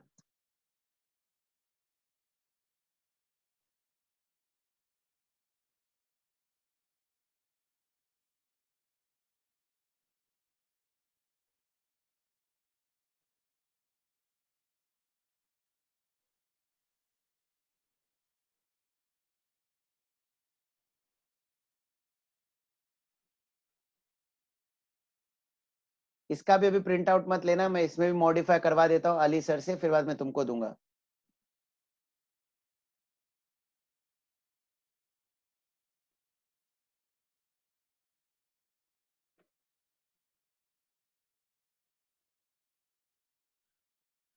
कितना आएगा नंबर ऑफ शेयर्स अलॉटेड, ये आपको फाइंड आउट करना है.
लाइट चालू करो.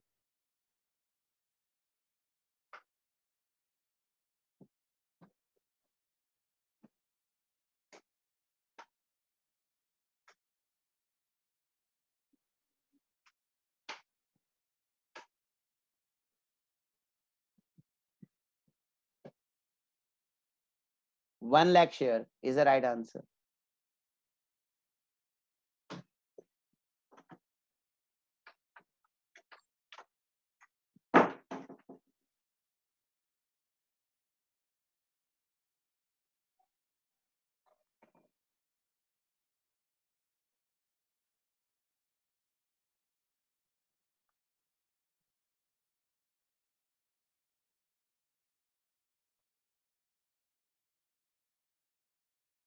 टोटल कितने नंबर ऑफ डिबेंचर्स थे? 1 lakh.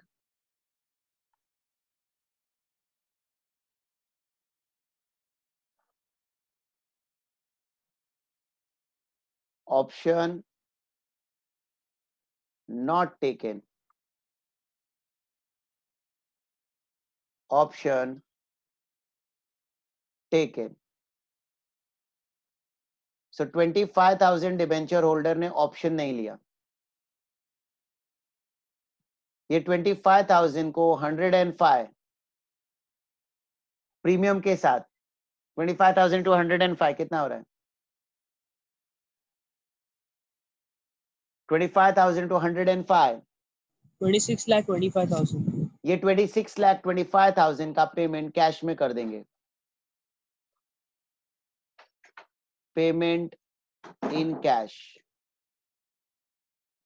Epsilon naught taken 75,000. 20% converted. Wait. इस 75,000 को मल्टीप्लाई कर लो पहले 105 से. टोटल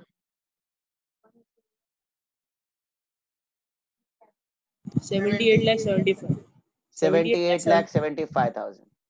अब इसका दो टुकड़ा 20% कन्वर्ट होगा.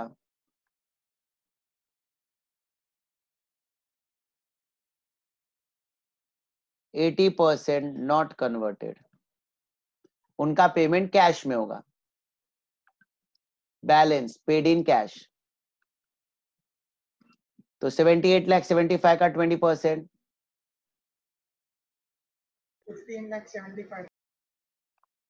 ये 15,75,000 को हमें शेयर्स अलॉट करना है। So number of share is equal to 15,75,000 upon 15.75 is equal to 1 lakh shares. ये बैलेंस की बात करते हैं। बैलेंस कितने हैं? 63 लाख। ये 63 लाख का पेमेंट कैश में होगा।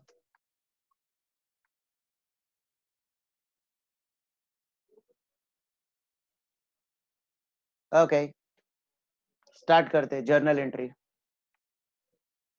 हो गया ये लिखकर सबका?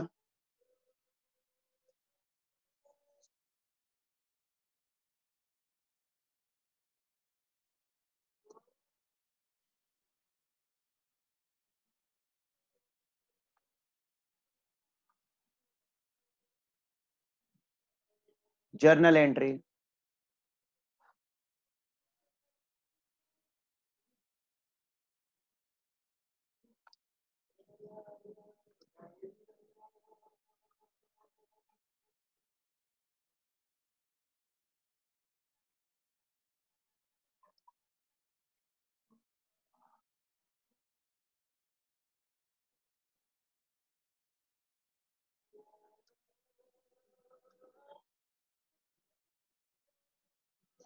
मैंने इस टॉपिक में आपको बार बार बोला है कि आप टाइमलाइन बनाओगे।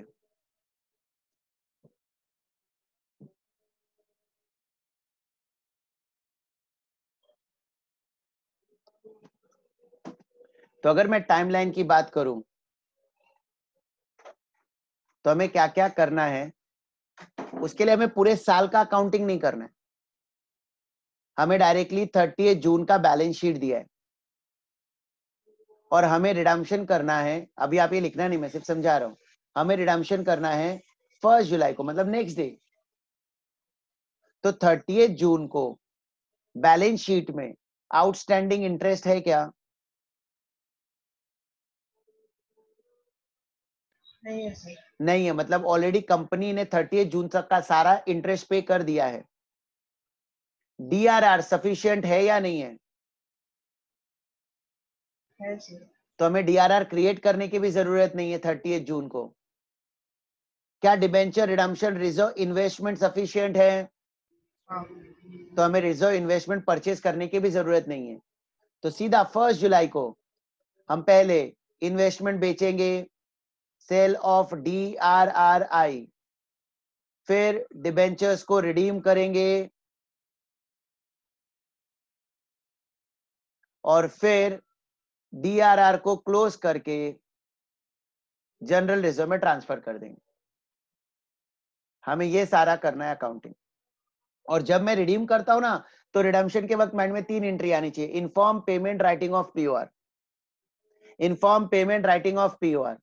तो हमें टोटल कितनी एंट्री करनी? ये एक एंट्री बेचने की, 3 एंट्री डिबेंचर रिडीम करने की और DRR को क्लोज करने की।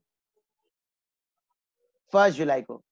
सर लास्ट सब ने जो आपने कराया था उसमें तो आपने DRR क्रिएट भी किया था, इन्वेस्टमेंट भी परचेज किया था, क्योंकि बच्चा उस सब में ना मैंने पूरे साल का अकाउंटिंग करने के लिए बोला था और अपने क्वेश्चन में सफिशिएंट DRR नहीं था। तो पहले मैंने DRR क्रिएट करवाया, इन्वेस्टमेंट परचेज करवाया, पूरे साल का था इसलिए interest at the end of the year पे करवाया। यहाँ पर आपको ऑलरेडी बैलेंस शीट 30 जून का दिया हुआ है और 30 जून का बैलेंस शीट दिया और 1 जुलाई को रिडम्पशन करना है। और बैलेंस शीट में आउटस्टैंडिंग इंटरेस्ट नहीं है, मतलब ऑलरेडी 30 जून तक का आप इंटरेस्ट पे कर चुके हो, इसलिए डायरेक्टली इन्वेस्टमेंट बेचो, इन्फॉर्म पेमेंट, और अगर प्रीमियम पर रिडम्पशन हुआ है तो POR को राइट ऑफ करो और क्लोज करके DRR जर्नलिज्म में ट्रांसफर करो। ये एंट्रीज हमें करनी पड़ेगी।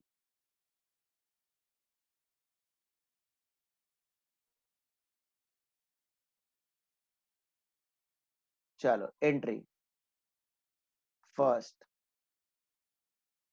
For sale of debenture redemption reserve investment. Debenture redemption reserve investment बेचेंगे, पैसा आएगा bank account debit to debenture redemption reserve investment account. Bank account debit to DRRI. 15 lakhs.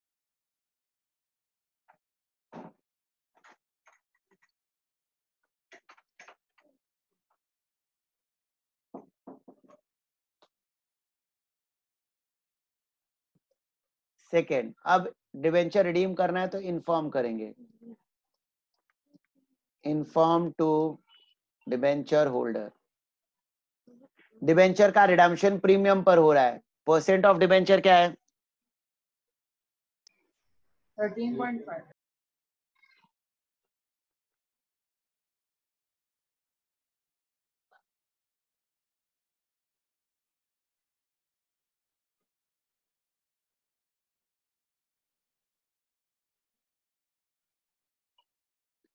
Thirteen 13.5% debenture account debit 1 crore. Premium on redemption 5%, 5 lakh to debenture holder account 1 crore 5 lakh.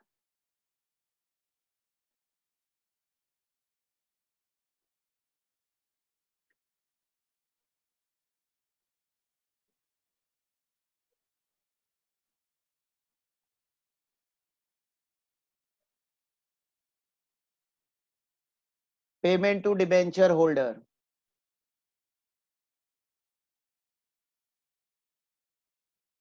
Debenture holder account debit to bank account, to equity share capital account, to securities premium account. Total 1,05,00,000 रुपए पे करना है। इसमें से bank के through कितना पे करना है?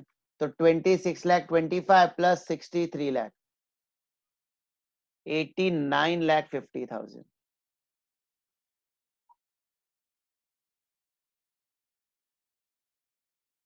तुम लोगों ने 1 lakh number of share calculate किया था, 1 lakh into 10, 10 lakh equity share capital, to securities premium 1 lakh into 5.75,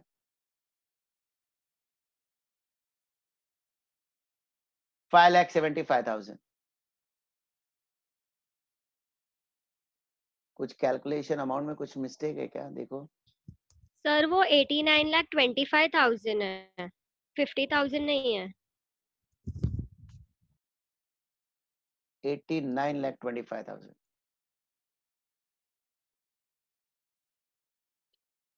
payment का मैंने कंबाइन एंट्री कर दिया, उसका 2 एंट्री भी कर सकते हैं, payment in cash, payment by conversion.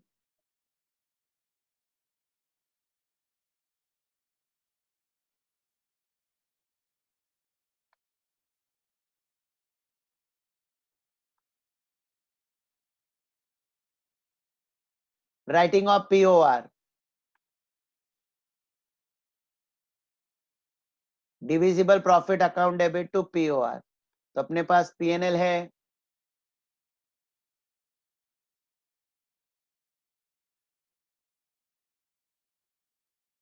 PNL to पीओआर।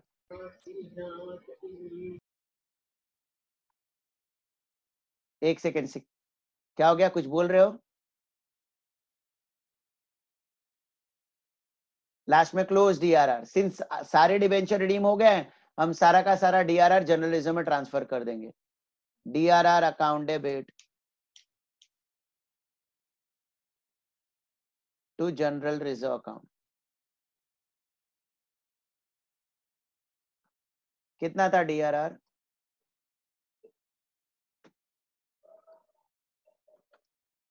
10 lakhs.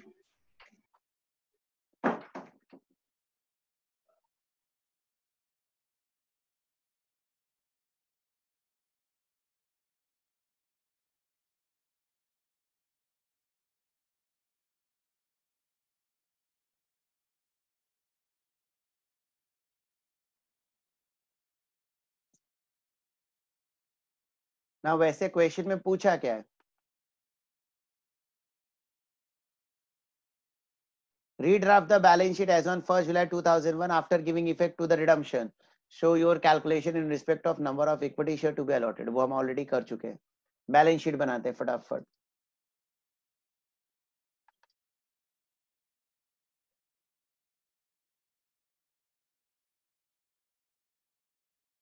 Balance sheet.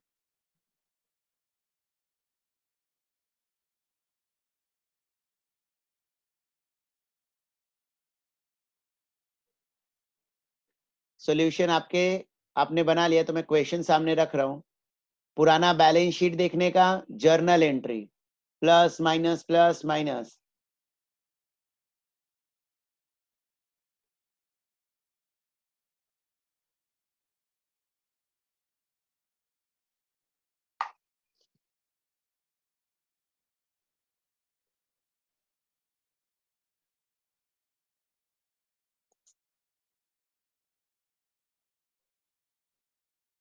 पांच मिनट का टाइम दे रहा हूं. बैलेंस शीट बनाओ. कुछ डाउट है बनाते वक्त तो पूछ लेना.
इस क्वेश्चन नंबर 3 में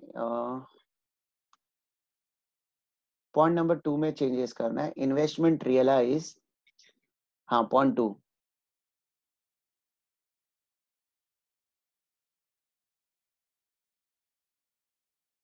$44 लाख ऑन सेल नहीं होगा, वहां पर कैंसिल करके लिखो the investment realise at par. 44 lakh on sale cancel करके वहां पर लिखो realised at par.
Bye bye, thank you. Okay बच्चा लोग, टैली अमाउंट आप लोग बोल रहे हो 3,60,75,000. किसी को कोई डाउट? सर डाउट है. हाँ बोलो. सर क्वेश्चन 2 में वो 60% कन्वर्जन था, वो मतलब वो कंपल्सरीली कन्वर्ट हो रहे थे, इसलिए हमने कम डिबेंचर वेरी गुड, इन्वेस्टमेंट किया वेरी है. गुड, हाँ लवली. और यहाँ पर ऑप्शन, आई डोंट नो कितने लोग वो ऑप्शन एक्सरसाइज करेंगे. तो पहले से मैं कैसे कम रिडम्पशन रिजर्व क्रिएट करूं? वही बस, मतलब उसमें कंपल्सरी एज्यूम करना है ना. कंपल्सरी एज्यूम नहीं, देख क्वेश्चन पढ़ते ना, क्या लिखा है? कन्वर्टिबल पोर्शन पर डिबेंचर 60%. ऑप्शन ऐसा है ही नहीं वहां पर वर्ड. ओके, ऑप्शन ही नहीं है. कन्वर्टिबल पोर्शन सीधा बोली जाए, इतना कन्वर्ट होगा ही. और ये क्वेश्चन पढ़ते हैं, second line, conferred option to debenture holder to convert 20% of their holding. Okay, जब कन्फर्ड ऑप्शन होगा तो हमें 100% ही करना है, मतलब हाँ, जितना क्योंकि भी मुझे है. नहीं मालूम है ना कौन सा डिबेंचर होल्डर ये ऑप्शन एक्सरसाइज करेगा, कौन सा नहीं करेगा. हाँ सर, समझा. कौन, वैसे नाम क्या था बच्चा आपका? कुशाग्र. Very good. हाँ, बहुत अच्छा पॉइंट आपने पकड़ा. सर मुझे उसका डाउट थोड़ा समझा नहीं, मतलब उससे क्या पूछा सर? उसने ये पूछा कि लास्ट सम में ना, लास्ट सम जो भी मैंने आज एक एक्स्ट्रा लिब्रा लिमिटेड वाले में एक जर्नल एंट्री ऐड करवा दिया. हाँ. तो वहां पर मैंने पूरे 2 करोड़ का 15% नहीं क्रिएट करवाया, 2 करोड़ का 60% कन्वर्ट हो चुका था. तो मैंने सिर्फ 40% का 15% निकाला, हाँ हाँ बराबर है? हाँ तो इस सब में ऐसा क्यों नहीं किया? इस सब में भी तो 20% डिबेंचर कन्वर्ट हो रहे हैं। हाँ तो यहाँ पर कंपलसरी 20% कन्वर्ट हो गया, ऐसा रूल नहीं है। यहाँ पर मैंने तुमको ऑप्शन दिया है, तुमको कन्वर्ट करना है करो, नहीं करना है मत करो। तो being a company, think from my point of view, how do I know कि कौन सा डिबेंचर होल्डर ये ऑप्शन एक्सरसाइज करेगा, कौन सा डिबेंचर होल्डर ये ऑप्शन एक्सरसाइज नहीं करेगा। ओके तो बीइंग अ कंपनी मैं तो टोटल डिबेंचर का 15% डीआरआर आई क्रिएट कर दूंगा। ओके मैंने मॉडिफाई करवा दिया क्वेश्चन में, वापस नया पीडीएफ फाइल भेजूंगा आपको। तो वो जो थर्ड पीडीएफ फाइल होगा वो that is the final PDF file. So next lecture में इसके आगे करेंगे, रिवाइज करके आना please, revise and come. Sinking fund future sorry purchase and future cancellation revise नहीं करोगे चलेगा, इमीडिएट कैंसिलेशन रिवाइज कर लेना, immediate cancellation, future cancellation not required. Tata bye bye.